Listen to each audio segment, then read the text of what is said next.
সালে একটি মামলার ভিত্তিতে গ্রেপ্তার করা হলো পূর্ব বর্ধমানের বিডিএ চেয়ারপারসন কাকলি গুপ্ত তা ও বর্ধমান এক পঞ্চায়েত সমিতির পূর্ত কর্মাধ্যক্ষ মানস ভট্টাচার্য সহ মোট 13 জন তৃণমূল কংগ্রেস নেতা নেত্রীদের।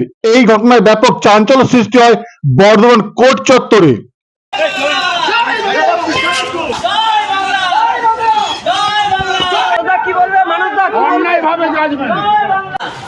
2017 সালে সন্ধ্যা পালের স্বামী দেবু পাল বর্ধমান এক ব্লকের বর্ধমান থানা নারীগ্রাম দাসপাড়া এলাকায় বসেছিলেন।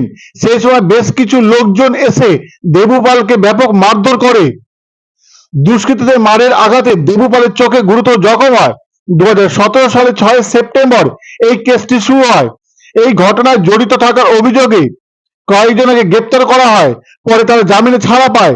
এরপরে ট্রায়াল চলে।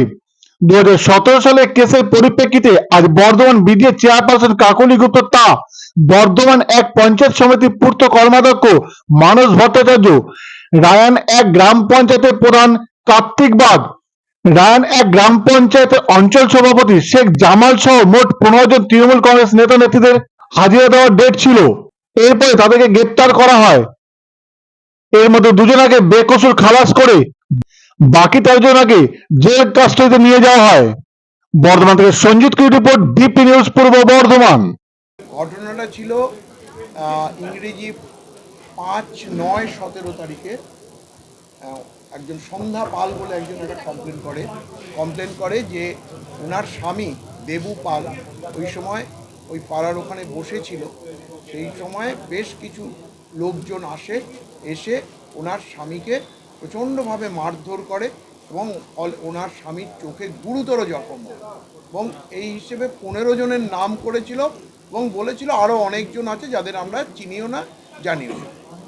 এই কমপ্লেনটা লজ হয়েছিল পরের দিন 6/9/17 এবং তার বেসিসে কেস স্টার্ট হয় এবং পরবর্তীকালে প্রত্যেকে জামিন পায়।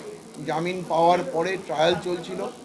সবথেকে আশ্চর্যের বিষয় যে এখানে এই সন্ধ্যা পালি বলুন, এই দেবু পালি বলুন, তারা এসে তার সাক্ষীতে বলেছে যে দেখুন ওইটা রাত ছিল, অন্ধকার ছিল, ওই সময় অনেক লোকজন ছিল, মানে কারা আমাকে মেরেছে আমি ঠিক দেখিনি বা বলতে পারবো না। মানে যতজন সাক্ষী দিয়েছে তারা কেউই বলতে পারেনি যে ওই দিন এই ঘটনার সময় কারা ছিল এবং কারা ওই দেবুপালকে মারধর করেছিল। ফলে আমাদের আইনের ভাষায় মানে আমরা যেটা বলি প্র্যাকটিক্যালি এটা নো এভিডেন্স, অর্থাৎ কোনো এভিডেন্সই কোর্টের সামনে ডাইরেক্টলি এলো না যেখান থেকে কেউ বলল যে এই যে 15 জন ট্রায়াল ফেস করছে তারা কেউ এই ঘটনার মধ্যে যুক্ত বা তারা কোনো অ্যাক্ট করেছে বা তারা মারধর করেছে বা তাদের দ্বারা উনি জখম হয়েছে। উল্লেখযোগ্য বলতে দেখুন আমাদের যিনি বিডিএর চেয়ারম্যান আছেন, কাকলি গুপ্ত, উনি আছেন, প্লাস আরও কিছু পার্টি মেম্বার আছেন। পলিটিক্যাল ব্যাপার ছিল, সেই পলিটিক্যাল বিষয়ের ওপরে বেস করেই কেসটা হয়েছিল এবং কিছু লোককে পলিটিক্যালি ফলস ভিক্টিমাইজ করা হয়েছিল। বুঝতেই পারছেন, তাহলে এখানে বলছে প্রচুর লোক ছিল, কিন্তু সেই লোকগুলো কারা তারা বলতে পারেনি। ইভিন যাদের নাম এফআইআরে দিয়েছিল তাদেরকেও বলা হয়নি যে তারা কেউ এই ঘটনার সময় ছিল বা মেরেছিল। ভিকটিম নিজেও বলেনি যে আমাকে কে মেরেছে, বা ওনার ওয়াইফ যিনি এফআইআর করেছেন তিনিও বলতে পারেননি যে কে মেরেছে। ফলে যা হওয়ার তাই হয়েছে। এবং এই ঘটনায় যে একটা মানে বাইরে থেকে কোনো কেউ হয়তো এফআইআর নোট করে দিয়ে গিয়েছিল বলেছিল, এটা থেকেই প্রমাণ হয়। কারণ যে কমপ্লেন করেছে সে নিজে যখন কারোর নাম বলতে পারছে না, তাহলে একটা ঘটনা ঘটেছে সেই সময় থানায় এসে এফআইআর করেছে, প্রচুর লোকজন ছিল, না চাইলে এটা কেউ হয়তো এফআইআরের মধ্যে কারোর নাম ইনসার্ট করেছে। কারণ যতক্ষণ না ডাইরেক্ট এভিডেন্সে এটা আসবে যে কারা কারা এই ঘটনা ঘটিয়েছে, ততক্ষণ পর্যন্ত বলা যাবে না যে না সত্যি এই ঘটনার সঙ্গে এই 15 জন জড়িত ছিল। না, আদালত এখনও ধারা বলেনি, কিন্তু এর মধ্যে মেন দুটো ধারা আছে, যেটা পুরনো আইপিসির 307 অ্যাটেম্প্ট টু মার্ডার আর গ্রিভিয়াস আর 326, এই দুটো ধারা আছে যেটা খুব সিরিয়াস ধারা আর কি। এছাড়া বাকি তো মানে কমন ইন্টেনশনের গল্পটা আছে। কিন্তু সবথেকে দুঃখের বিষয় যে সেইটাই এখন যতক্ষণ না জাজমেন্টের কপি আমাদের দেয়নি জাজমেন্টের কপি না পেলে কেন উনি এদেরকে দোষী সাব্যস্ত করলেন, কোন এভিডেন্সের বেসিসে, সেটা তো আমরা তখন বলতে পারবো। কিন্তু এই সাজা দেখুন, আমরা সাজা দিয়েছেন কোর্ট, আমাদেরকে মানতে হবে, উপায় নেই।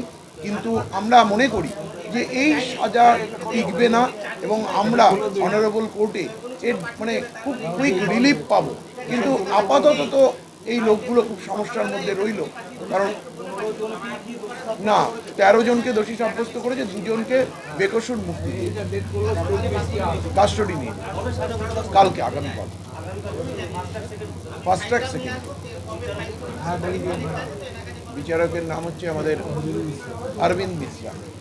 পার কোর্টে গিয়ে এর বিচার চাইব, অবশ্যই বিচার চাইব। ছিলাম আমি কমল দত্ত, আমি বর্ধমান কোর্টে প্র্যাকটিস করি। কি ঘটনা ছিল, ঘটনাটা মারামারির কেস।